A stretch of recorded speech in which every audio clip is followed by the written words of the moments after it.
Le livre des Nombres, chapitre 24. Balaam vit qu'il plaisait à l'Éternel de bénir Israël, et il n'alla pas, comme les autres fois, à la rencontre de pratiques magiques. En revanche, il se tourna du côté du désert. En levant les yeux, Balaam vit Israël qui campait par tribus. Alors l'Esprit de Dieu fut sur lui. Balaam prononça son oracle. Déclaration de Balaam, fils de Beor, déclaration de l'homme qui a l'œil ouvert, déclaration de celui qui entend les paroles de Dieu, de celui qui discerne la vision du Tout-Puissant, de celui qui se prosterne et dont les yeux s'ouvrent. Quelles sont belles tes tentes, Jacob, tes habitations, Israël.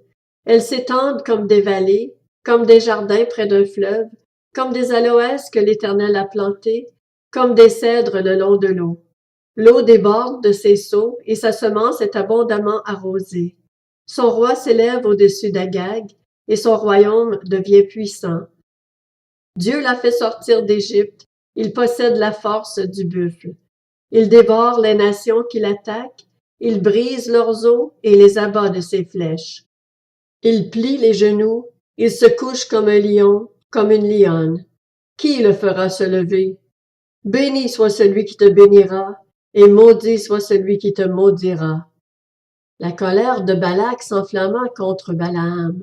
Il frappa des mains et dit à Balaam, « C'est pour maudire mes ennemis que je t'ai appelé, et voici que tu les as bénis déjà 3 fois. Fuis maintenant, va-t'en chez toi. J'avais dit que je te rendrais des honneurs, mais l'Éternel t'empêche de les recevoir. » Balaam répondit à Balak, « Hé, n'ai-je pas dit au messager que tu m'as envoyé? Même si Balak me donnait sa maison pleine d'argent et d'or, je ne pourrais faire de moi-même ni bien ni mal qui enfreigne l'ordre de l'Éternel. Je répéterai ce que dira l'Éternel.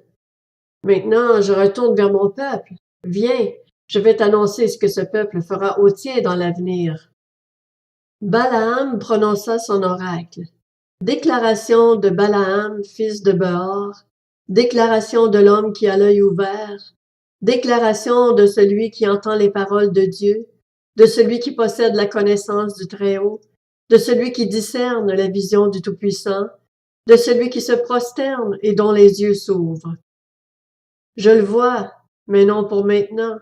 Je le contemple, mais non de près. Un astre sort de Jacob, un sceptre s'élève d'Israël. Il transperce les flancs de Moab et renverse tous les descendants de Seth. Il se rend maître d'Édom, il se rend maître de Séhir, ses ennemis. Israël manifeste sa force. Celui qui sort de Jacob règne en souverain. Il fait mourir ceux qui s'échappent des villes. Balaam vit Amalek et il prononça son oracle. Amalek est la première des nations, mais un jour il sera détruit. Balaam vit les Kéniens et il prononça son oracle.